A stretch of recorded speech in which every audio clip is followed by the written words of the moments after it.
ত্রিকোণমিতি 7.7 থেকে আরও কয়েকটা ইম্পর্টেন্ট সূত্র শিখতে হবে, যেগুলা থেকেও প্রশ্ন পরীক্ষায় আসতে পারে।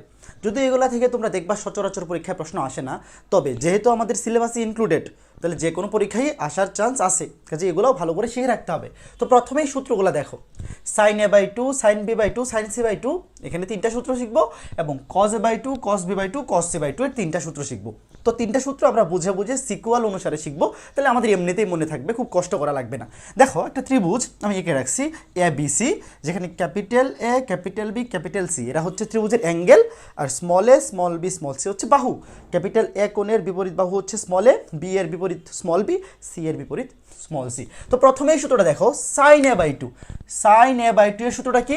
Root over of S minus B into S minus C divide by BC. তো প্রথমে জানতে হবে এখানে এস কি? এস হচ্ছে ত্রিভুজের অর্ধ পরিসীমা। অর্ধ পরিসীমা মানে কি? টোটাল 3টা বাহুর যোগফলের অর্ধেক। ত্রিভুজের 3টা বাহুর যোগফলকে বলা হয় পরিসীমা, সেই পরিসীমার অর্ধেককে বলা হয় অর্ধ পরিসীমা। তো এখানে মনে রাখবো কিভাবে? দেখো, যখন এখানে এ থাকবে তখন এখানে স্মল এ অনুপস্থিত। দেখো এখানে কিন্তু কোথাও স্মল এ নাই, উপরে আছে S minus B into S minus C divide by BC, A এখানে অনুপস্থিত। তো এইভাবে মনে রাখতে হবে যে সাইন এ বাই টু এর বেলায় root over of S minus B, S minus C divide by S BC, A অনুপস্থিত। সাইন বি বাই টু এর বেলায় দেখো, বি বাই টু এর বেলায় কি হবে? বি অনুপস্থিত, তাহলে উপরে হবে S minus C, S minus A. তুমি এটাকে আগে লিখো, এটাকে পরে লিখো, কোনো অসুবিধা নাই। S minus C into S minus A আগে লিখলে যে কথা, S minus A into S minus C লিখা কোনো সমস্যা নেই, একই কথা। নিচে হবে সি এ বা এসি, দেখো এখানে বি অনুপস্থিত, অর্থাৎ সাইন বি বাই টু এর বেলায় এখানে বি অনুপস্থিত, এবং সাইন সি বাই টু এর বেলায় যথারীতি সি অনুপস্থিত। তাহলে কি হবে? Root over of S minus A into S minus B divided by এ বি। অর্থাৎ আমরা খুবই সুন্দরভাবে এই জিনিসটা মনে রাখতে পারতেছি, এ বাই টু এর বেলায় নিচে B C, B by two এর বেলায় C A, C by two এর বেলায় এ বি, অর্থাৎ এ এর বেলায় এ মিসিং, বি এর বেলায় বি মিসিং, সি এর বেলায় সি মিসিং, উপরেও তাই, উপরেও কি তাই। তা এই সূত্রগুলো এমনিতেই মনে রাখা পসিবল। আর কজের বেলায় দেখো, cos A by two, cos A by two এর বেলায় নিচে বিসি, দেখো এই যে আগের নিচে এখানে বিসি ছিল, সাইন এ বাই টু এর বেলায় এখানেও বিসি থাকবে। কস বি বাই টু এর বেলাও নিচে সি এ থাকবে, sine C by two, cos C by two এর বেলায় নিচে এ বি, অর্থাৎ নিচে কোনোটারই চেঞ্জ হয় না। খেয়াল করে দেখো, sine A by two, B by two এবং সি বাই টু এর বেলায় সূত্রে নিচে যা ছিল BC BC, C A, A B same আছে, খালি চেঞ্জ হয়েছে কি উপরে এসটা আলাদা হয়ে গেছে। দেখো যেখানে প্রত্যেকটার মধ্যে রুটের উপরে, মানে রুটের মধ্যে উপরে এস এস এস, মানে অর্ধ পরিসীমাটা আলাদা হয়ে গেছে, সবগুলোর সাথে এস আলাদা আকারে গুণ আকারে চলে আসছে। এবং এখানে যেটা মিসিং ছিল উপরে দেখো, এখানে এস মাইনাস বি ছিল, এস মাইনাস সি ছিল, এস মাইনাস এ কিন্তু এখানে মিসিং ছিল, এ এর বেলা এ মিসিং, সেই মিসিং জিনিসটা এখন এখানে গুণ আকারে চলে আসবে। S into S minus A, B এর বেলায় S into S minus B, C এর বেলায় S into S minus C. মনে রাখা কিন্তু খুবই সহজ, খুব কঠিন কিছু না। নিচের গুলা যা ছিল তাই থাকবে, এ এর বেলায় এ মিসিং, বি এর বেলায় নিচে বি মিসিং, সি এর বেলায় সি মিসিং, আর উপরে সবগুলা কজের বেলায় এস গুণ আকারে আসবে, এবং এস ইন্টু এস মাইনাস যেটা মিসিং ছিল সেইটা এখন এখানে আসবে, বাকিগুলো আর আসবে না। S into S minus A, B এর বেলায় S into S minus B, C এর বেলায় S into S minus C. তুমি যদি জাস্ট একটু ভালো মতো এই সিরিয়ালটা একটু মেনটেন করে, মানে কিভাবে হচ্ছে জিনিসটা, সিরিয়ালটা মানে একটু বুঝে খাতায় লিখে 2বার খালি প্র্যাকটিস করো সূত্রগুলো, অটোমেটিক তোমার হাতের মধ্যেই সূত্রগুলো থাকবে। আহামরি কিচ্ছু মুখস্থ করতে হবে না, সূত্রগুলো প্রমাণও শেখার দরকার পড়বে না, খালি জাস্ট এই সূত্রগুলো মনে রাখলেই চলবে। যদি কোনো ম্যাথে আসে ডিরেক্ট বসায় দিব। এখন এখান থেকে কিন্তু আরও 3টা সূত্র আমরা পেতে পারি। কিভাবে? দেখো, আমি যদি এইখানে সাইন এ বাই টুকে কজ এ বাই টু দিয়ে ভাগ করে দেই, আমরা জানি sine theta by cos theta মানে কি টেন থিটা, তো সাইন এ বাই টুকে কজ এ বাই টু দিয়ে ভাগ করে দিলে হয়ে যাবে টেন এ বাই টু। এখন এটাকে এটা দিয়ে ভাগ করে দিলে কী হবে? দেখো নিচে বিসি বিসি কাটা, এইখানে থাকবে root over of S minus B, S minus C, S minus B, S minus C, আর ভাগ করে দিলে নিচে আসবে S into S minus A. এই যে দেখো নতুন আরেকটা সূত্র পেয়ে গেছি, টেন এ বাই টু। দেখো সাইন এ বাই টুকে কজ এ বাই টু দিয়ে ভাগ করে দিলে তো টেন এ বাই টু আসবে। নিচে বিসি বিসি কাটা, উপরে থাকতেছে S minus B, S minus C, আর নিচে আসতেছে S into S minus A. যেহেতু এইটাকে এইটা দিয়ে ভাগ করছি, তাহলে এইটা নিচে চলে আসবে। একইভাবে আমি এই ত্রিভুজটা এখন মুছে দিই। যদি এখন আমি তোমাকে এখান থেকে বলি, তাহলে টেন বি বাই টু কী হবে? দেখো তো, টেন বি বাই টু সমান কি লেখা যায়? টেন বি বাই টু সমান হবে root over of sine B by টুকে কস বি বাই টু দিয়ে ভাগ করতে হবে, সি এ কাটা, উপরে থাকবে S minus C, S minus A, S minus C S minus A, আর নিচে বসবে S into S minus B, এটা হচ্ছে 10b/2। এখন যদি আমি 10c/2 একটা লিখি 10c/2, তাইলে কি হবে দেখো, তাহলে উপরে হবে মানে এই সাইন c/2 কে কস c/2 দিয়ে ভাগ, উপরে হবে S minus A S minus B, S minus A into S minus B, আর নিচে হবে S into S minus C. এই যে দেখো তিনটা সূত্র। তো এই যে আমাদের এখানে তিনটা সূত্র 10a/2, 10b/2, 10c/2, এই তিনটা সূত্র কিন্তু আলাদা করে মুখস্থ করার দরকার নাই, কেননা আমরা এই সাইন এবং কজের তিনটা সূত্র যদি মনে রাখি তাহলে সিম্পলি এই তিনটা সূত্র অটোমেটিকই আমাদের চলে আসবে, আলাদা করে মুখস্থ করা লাগবে না। ঠিক আছে, তো আমরা দেখো কত সুন্দর সুন্দর সূত্রগুলো শিখলাম। এরপরে ত্রিভুজের ক্ষেত্রফল নির্ণয়ের আরেকটা সূত্র গত ক্লাসে দেখাইছিলাম। গত ক্লাসে অর্থাৎ লেকচার 15-তে এই সূত্রটা দেখাইছিলাম ত্রিভুজের ক্ষেত্রফল নির্ণয়ের। ধরো এই যে ত্রিভুজটা এ বি সি, এর বিপরীত বাহু ছোট হাতের এ, বি এর বিপরীত বাহু ছোট হাতের বি, সি এর বিপরীত বাহু ছোট হাতের সি।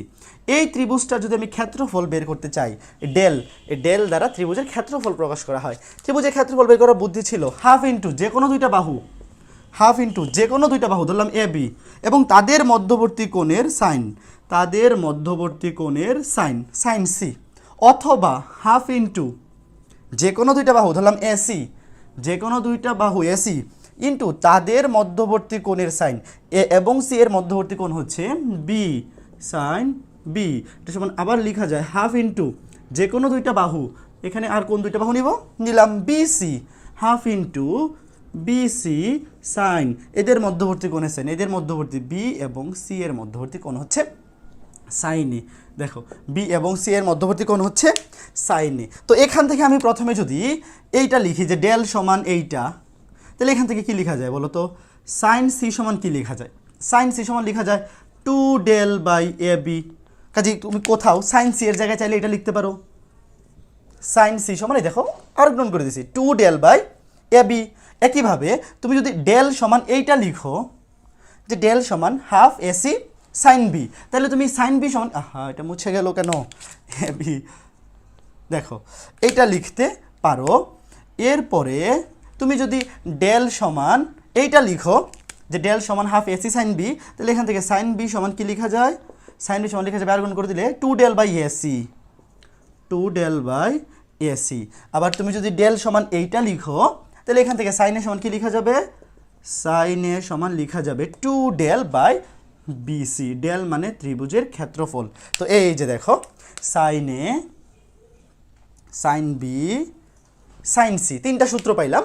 আলাদা করে আসলে এগুলো সূত্র না, এগুলো মুখস্থ না রাখলেও চলবে।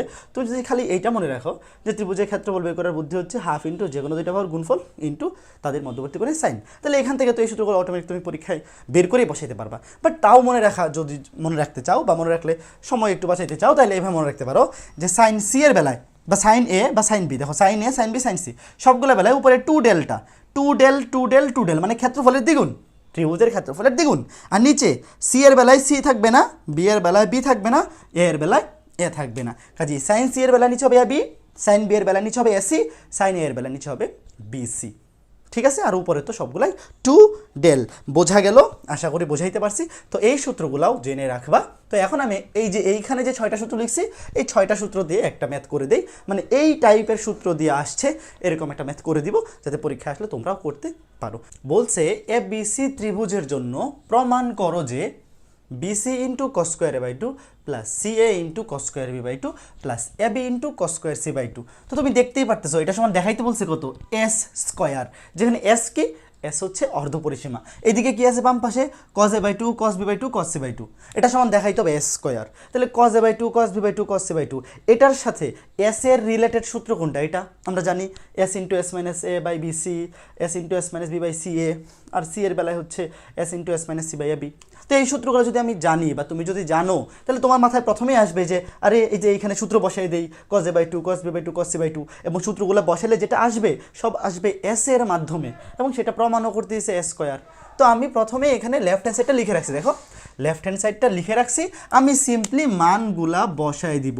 BC into cos square a/2, cos a by 2 সমান যদি রুট ওভার অফ এইটা হয় তাহলে cos স্কয়ার a বাই 2 সমান কি হবে সিম্পলি এইটাকে স্কয়ার করে দিতে হবে তো এটাকে স্কয়ার করে দিলে কি রুট ওভারটা চলে যাবে রুট ওভারটা কাটাকাটি হয়ে যাবে থাকবে শুধু s into s minus a divided by bc plus এখানে হবে ca তারপরে একইভাবে cos square b by 2 cos square b by 2 এর জায়গায় কি হবে রুট ওভারটা কাটাকাটি চলে যাবে থাকবে শুধু s into s minus b divide by ca plus একইভাবে ab cos square c by 2 মানে স্কয়ার করে দিতে হবে রুট ওভারটা চলে যাবে s into s minus c divided by ab তাহলে এখন দেখো এই যে bc bc কাটা ca ca কাটা ab ab কাটা কি থাকতেছে s into s minus a plus s into s minus b plus s into s minus c তাহলে এখান থেকে কি আসছে দেখো s square minus sa plus s square minus sb plus s square minus sc এখন খেয়াল করে দেখো এখানে একটা s স্কয়ার এখানে একটা s স্কয়ার এখানে একটা s স্কয়ার কয়টা s স্কয়ার হইছে তিনটা s স্কয়ার হইছে তারপরে দেখো এখানে আছে মাইনাস s এ মাইনাস sb মাইনাস sc এখান থেকে যেটা s কমন নিয়ে নেই মাইনাস s কমন নিয়ে নিলে এখানে হয়ে যাবে a এটা হয়ে যাবে minus minus plus b minus minus plus c তাহলে সমান কি লিখতে পারি 3s square minus s into দেখো a plus b plus c মানে কি a plus b plus c মানে হচ্ছে s a plus b plus c মানে হচ্ছে এই sorry a plus b plus c মানে তো s না a plus b plus c মানে হচ্ছে 2s কারণ অর্ধ পরিসীমা মানে s ইকুয়ালস টু কি s ইকুয়ালস টু হচ্ছে a plus b plus c by 2 এই s হচ্ছে অর্ধ পরিসীমা তাই না a plus b plus c by 2 তাইলে a plus b plus c সমান কি হবে 2s হবে এই যে a plus b plus c এই a plus b plus c এর জায়গায় বসানো যাবে 2s তার মানে এখানে কি আসতেছে 3s স্কয়ার মাইনাস গুণ করে দিলে 2s square 3s square minus 2s square সমান থাকতেছে শুধু একটা s স্কয়ার সমান রাইট হ্যান্ড সাইড দেখো শুধু একটা s স্কয়ার থাকতেছে আমাদের রাইট হ্যান্ড সাইড মিলে গেছে তো কত সহজ একটা ম্যাথ ভর্তি পরীক্ষায় আসছে দুইবার আসছে ইঞ্জিনিয়ারিং ভর্তি পরীক্ষায় অথচ এই ম্যাথটা করার জন্য তিনটা সূত্র জানা থাকাই মোর দেন এনাফ আর কিচ্ছু লাগে না বাট এই সূত্রগুলো এই জন্য তোমার জানা থাকা লাগবে সাইনের তিনটা সূত্র এবং কজের তিনটা সূত্র যখন তুমি প্রশ্নে এরকম জিনিস দেখবা যে বামে আছে সাইনে বাই 2 বা কজে বাই 2 এই টাইপের কিছু একটা এবং ডান পাশে যেটা দেখাইতে বলছে সেটা এস বা অর্ধ পরিসীমা রিলেটেড কিছু একটা তখন এই সূত্রগুলো বসে ম্যাথগুলো করতে হবে তো তোমরা এই ধরনের ম্যাথগুলো আরও কয়েকটা প্র্যাকটিস করো